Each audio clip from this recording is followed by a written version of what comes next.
we're here at Asisesu Ekuapem in the Eastern region, and we're here at Albert Haven Farm. Yes, Albert Haven Farm.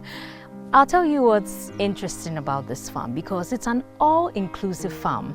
They plant a lot of things, cultivate mango, there's maize, there's cucumber, name it. And so we're here to speak to the owner of Albert Haven Farm here at Asisesu Ekuapem in the Eastern region.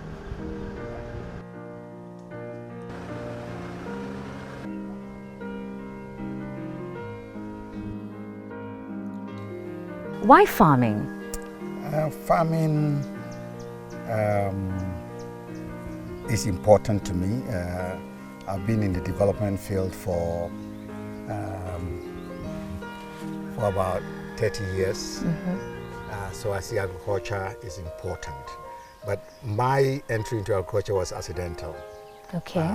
Because I just thought that I was going to build a farm to support the Autism Foundation, Albert Haven Foundation. Okay. I have an autistic child, 28-year-old, and 5 years before I retired, I thought about setting up a foundation for children with autism. Okay, so the idea of a farm was to support the foundation. It must be very important to you. Oh yeah, because I have a son who is, in the space, So. I thought I could do something, but farming by itself, even if without a foundation, farming itself is important to me also because it represents the future for the country.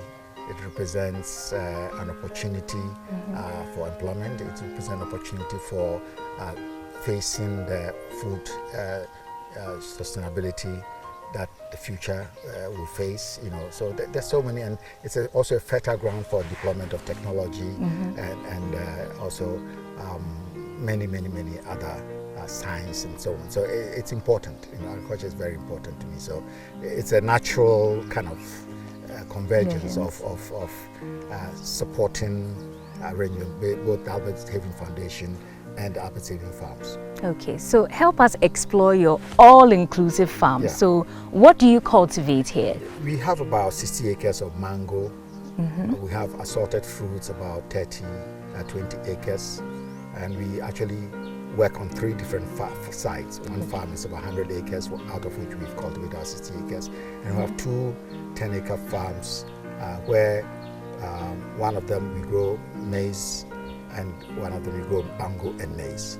And then we have an exclusive farm also for coconuts. Okay, that's interesting. And then in between we sprinkle a few things like we have some goats, chicken, we have some fish tanks and so on. So it's also like we creating it as a center of excellence. Okay. Also for agriculture extension, for social welfare, and for agriculture productivity. Okay, so we're talking about over 10 acres. It's a large farm size. I mean, that's just for the maize and then the mango. Yeah. So about labor, right? How many people do you employ? We employ about 10 people. Okay. And we could do more. But labor, everybody thinks that labor is abundant, but the issue is the quality of labor. Yeah. Where you can get class 3 graduates, you can get high school graduates, you can get university graduates. Yes. Yeah, there's a place for everybody, and we don't have the mix yet, to be able to hold things together. As we speak, like I said, we have about close to 80 acres of cultivation. Yes. So it's we are not where we need to be. So now we're getting farmers from the Ekuapem area. It's very difficult to attract young people with aspirations for farming. So we bring people from... Oh, you think young people are not interested in farming? I think their level of aspirations, maybe they're too close to Accra, so the attractions, our aspirations are different. Okay. So we don't seem to attract enough. We have 1 or 2, but we don't seem to attract enough. The people we attract to the farm are mostly from the north or OT region, and now we're getting people in from Togo. Oh, that's interesting. Okay, so about technology, I'm interested in technology because we know that agric and technology have this synergy. Right. For some, a lot of people argue that technology has come a long way to help with agriculture. So how have you employed or leveraged technology in managing your farm? farming in the modern sense of especially commercial agriculture goes from genetics. You have to pick the right seeds, you have to pick the right protocols to nest the crops. So it's not just technology, it's science and technology. Science and technology nice. Coming together, and it's genetic, even genetics. You know, yeah. The breeds are important. Over here we grow. We have about 40 acres of mango here.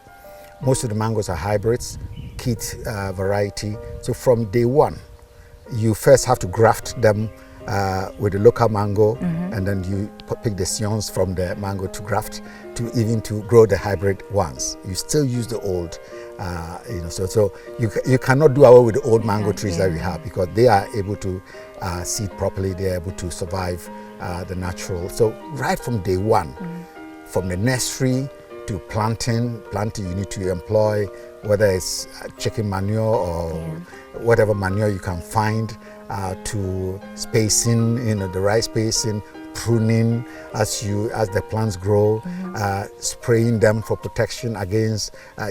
You need to even the inducement for flowers has to be. It's a science. Potassium nitrate to induce, or nitrobond to induce the flower. Then when the flowers come, you need to hold the flowers, so you have to protect them. Then when the flowers, the seeds take shape, you need to protect them as they grow. And then before harvest, you have to also observe some protocols. You don't use any chemicals, anything on any mango plant 3 weeks before you harvest. So there are protocols you have to follow. So science and technology is, for mango, you have to go through the chain, observing some protocols and so on. Whether it's passion fruits, you have to still do grafting. You have to do different techniques. In the nursery, from nursery to planting to protection of the crops and so on. It's become a very complex range. So agriculture is not your everyday job for everybody, especially commercial agriculture. Yeah. And I think that over the time we try to. We need to start maybe from the schools. try to I think maybe encourage people, but make it interesting, make it sexy for people to want to be in agriculture and be able to apply their technology to agriculture. Okay, so speaking of commercial agriculture, how do you fund your farm? Is it, do you have donors, do you have partners, is it self-funded? Like I said, it's a personal project that with my family, because we had a child with autism, we said, look, let's create something to support this autism foundation. So it's from my savings and from my pension. Okay, but are you open to support from donors? Over time, once we get to this place where we would expand. Now we testing our stuff, So maize, we start with 5 acres. First year, second year we went to 10 acres. Now we've done 20 acres. Maybe we need to go to 50 acres or 100 acres. Yes. Then we might deploy resources either from the banks, but interest rates from the banks will kill you. You'll be working full time for the bank. So I don't want to do that. So we might maybe get some investment equity into the expansion phase. But for now, I think we're fine. Okay, so since it's an all-inclusive farming and you have a lot of crops, I'm interested, do you have a ready market to buy your produce, or how do you manage that? Market is not my immediate problem. Okay. I think we don't have enough production. Mango, even during the dry season, we import mango from Cote d'Ivoire and Burkina and Togo. So we don't have enough production for mango to fit the value chain, both for fresh mangoes, for export, snacks, dried fruits, all the way to pulping. And so we don't have enough mango. So production will still remain part of the equation. But as we expand production, we need to also expand the value chain and maximize the value chain. Okay, but when you harvest... When we, over here, for the last 3 years, maybe we've been lucky. We sell to Bomat, for instance, is the main, and then we also have a few people who come and pick for export, cherry pick for exports. Okay. And then we, also occasionally sell when we don't have a big yield to serve the Bomats of the world. We sell to the market women around. Okay, that's but I think the challenge we have is how to limit the post-harvest losses.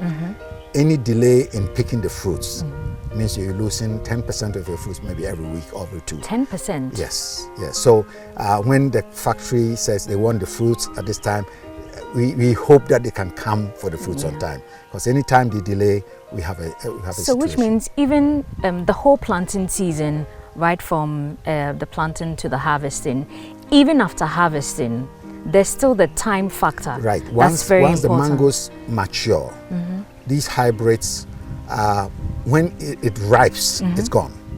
Okay. When it's ripe, so they have to pick it just before it ripes.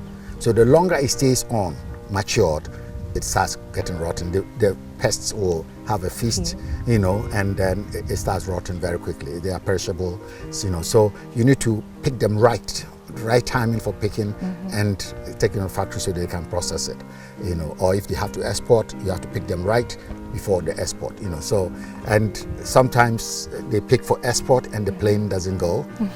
You have a problem on your hands. So everything is about timing. Okay. Do you plan to cultivate a particular type of crop because of its benefit to you? I mean, directly to the foundation, or you are also thinking about the commercial aspect of it? I think it's been a learning curve. We started with mango. We thought mango was stable. You can plant, and we planted 25 acres and we added 15 acres and now we add another 20 acres. So mango was our driving crop, but we found out very quickly that even though southern Ghana you can do 2 crops per year in the Somaya belt that we are part of, the yields and production are not consistent. Okay. And we've had, last year for instance, we had high rains, a lot of rains and an extended drought. Okay. So we lost both ways. Oh. So we didn't have the kind of yield that we wanted. Normally minimum we will have 30 tons or 60 tons. We didn't even get 10 tons, you know. So but you can't wait. You plan for the next 6 months. So now the yield is very low. We're planning for December, production, you know. So we keep on and learning. And now we also learned that we cannot stick with mango alone. Okay. So we're doing coconut and we're doing passion fruits. Okay. Passion fruit, we have about 3 acres. We're expanding to 5 acres. And last year, for instance, 80% of our revenue came from passion fruits, as opposed to mango. That's impressive. Yeah, so it was a lifesaver, you know. So we're paying attention to diversification because it's important that you balance. You can control the weather. Maybe in future we will have to invest in mini weather stations to be able to forecast properly when do we induce, when do we, so we didn't depend only on the vagaries of the weather, but we also need to deploy irrigation. Yeah. So passion, for instance, we're irrigating to make sure that we can have 20 to 12 months of cultivation, 12 months of fruits. So we're learning that diversification is important, and then value chain enhancement in future processing might become part of the equation. Okay, so climate change seems to be the big boy in town now, affecting literally everything, especially agriculture. How have the weather patterns, changing weather patterns, or climate change in general affected you in managing your farm? I think we've had,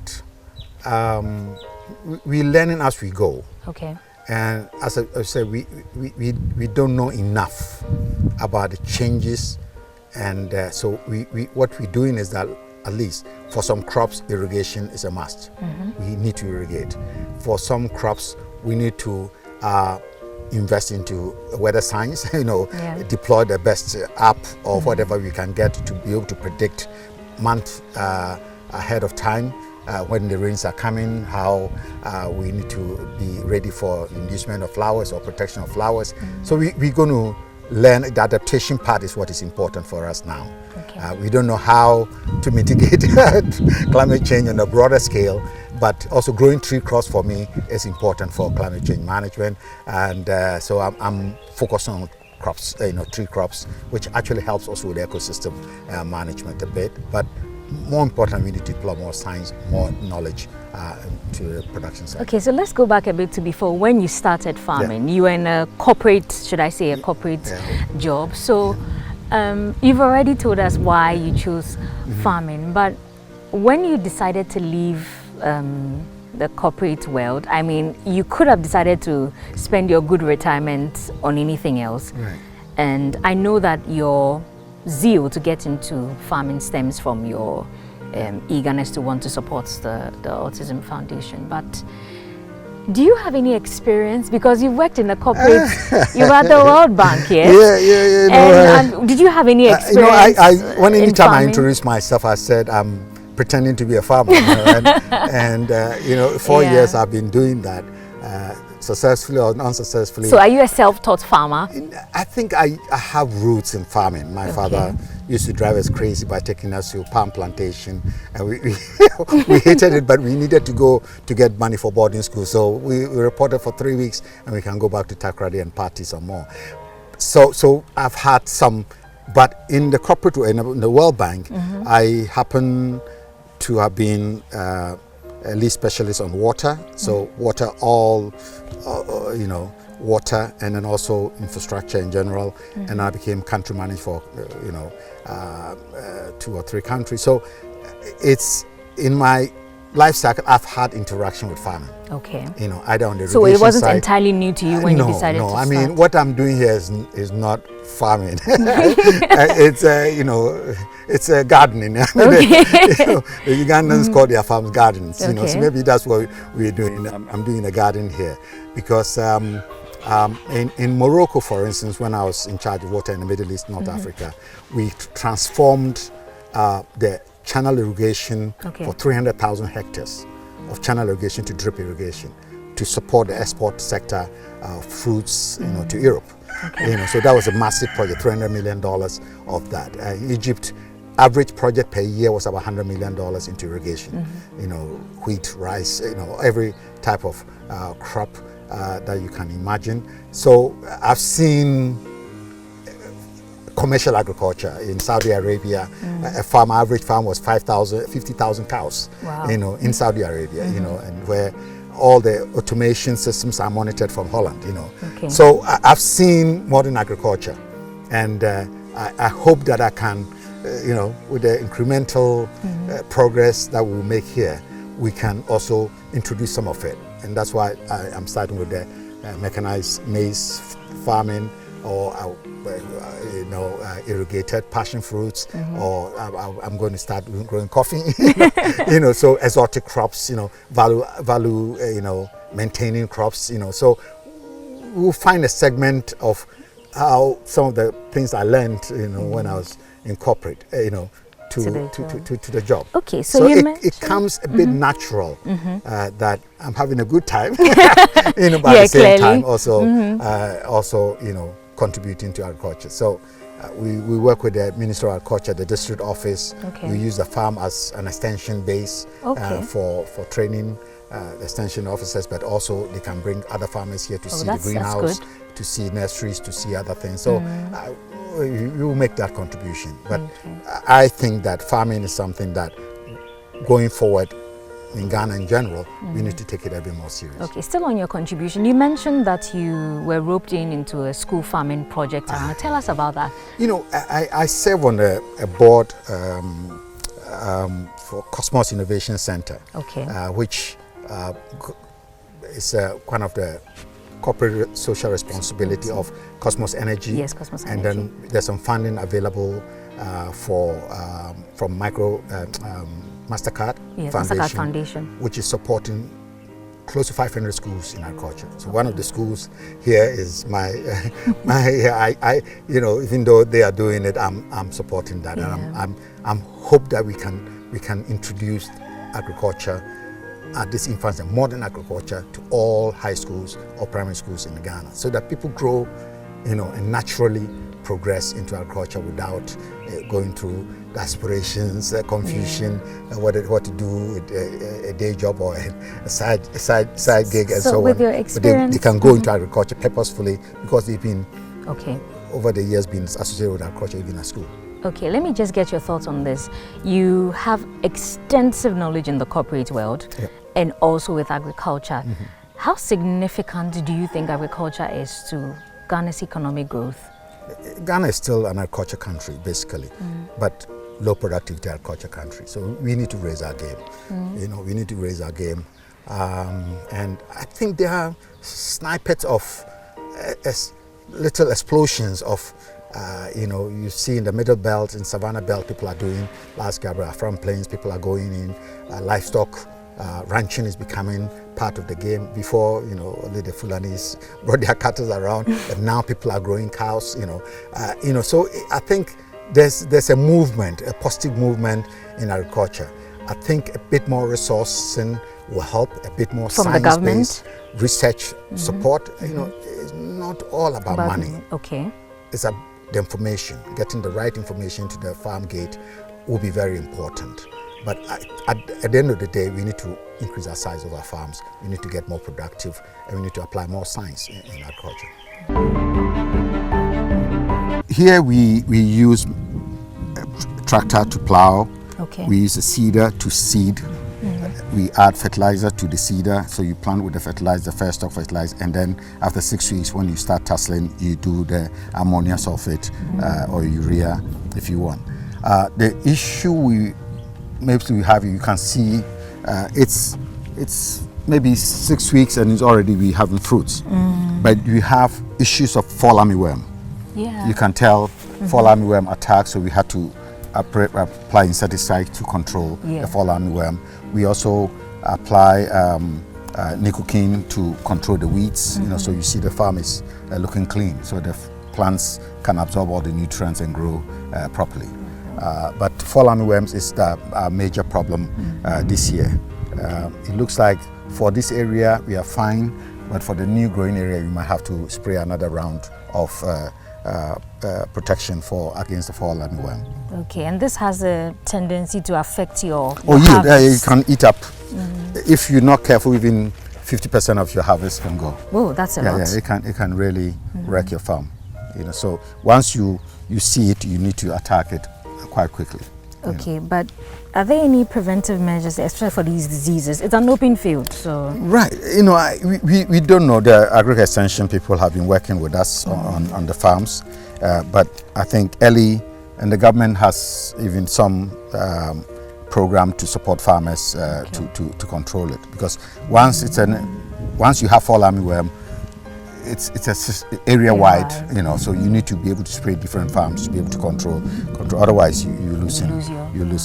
It's not post-harvest losses, but it's pre-harvest losses. You're already losing.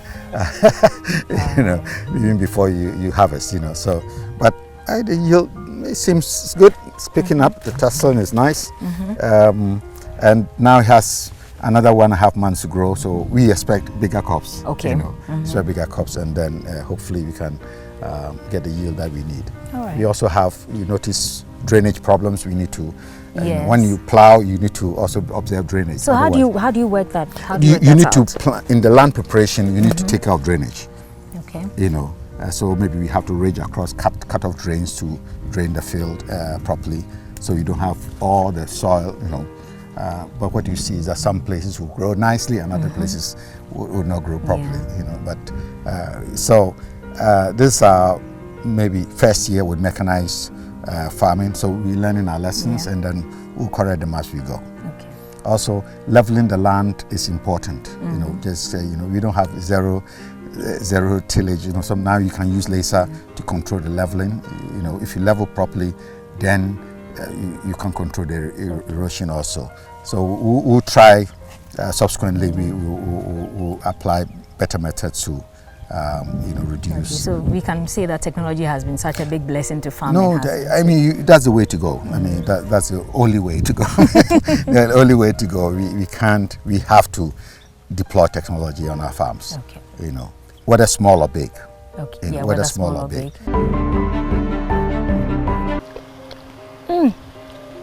This is my first time tasting passion fruit, and yes, it's from Albert's Haven Farms, and we're here still exploring his all-inclusive farm. We're specifically here at the passion fruit farm. So Atto Brown is taking us through his passion fruit farm. Right. I must say I love the taste of this. That's good. Once you get hooked to it, you always will want to have it. Okay, so passion fruit is part of our diversification strategy. Okay. Because mango, because of reliability in weather conditions, you need to have a second crop and a third crop Okay. a sure banker. Yeah. You know, so we trying passion fruits. We've done it for 2 years now, and so far it's been good. Last year, 80% of our revenues came from passion fruits. Okay, so educate me on this. What Right. I'm holding.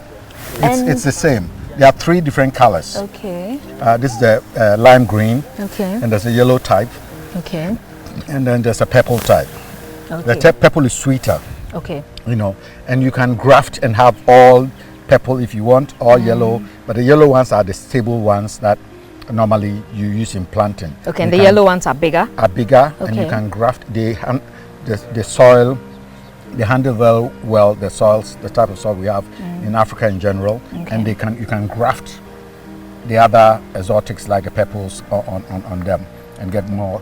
So they grow. It's a vine, you know. So it grows on, and they get as big as you irrigate. If you irrigate properly, you get more. And the beauty of passion fruit is that you can allow it to fall down, Okay. and when it falls down, it's matured, ready to go to the market. Okay. You know, so we have, and the flowers are beautiful. You know, that's the flower. Okay. You know, there's a local fruit. We used to call snake fruit or whatever, small, tiny. It's in the same family. Okay. So actually in Ghana you can grow passion fruits, Okay. and it's fertilized by bees, whereas mangoes are fertilized by flies. You know, this is a traditional crop that gets fertilized by, and you'll be surprised. You know, there are many fruits. You know, growing many fruits. You see many fruits over. You know, and we are not at our peak production yet. Okay. So we expect to have more fruits, up to maybe 500 kilos per week. That's our target.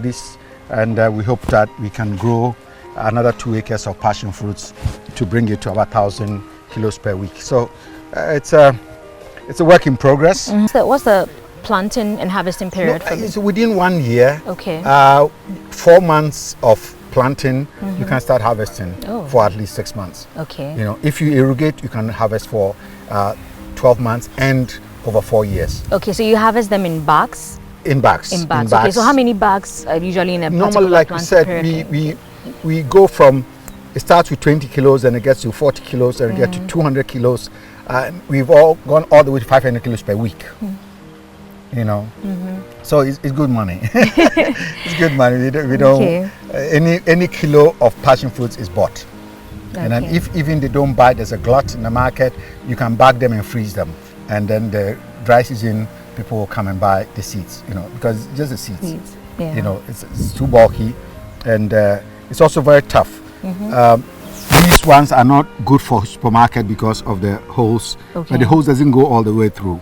You know, so the seeds are still okay. Okay, so intact. You know, so if you want supermarket quality, then you need to be able to manage the pests so that you can get clean, nice colors for the supermarket.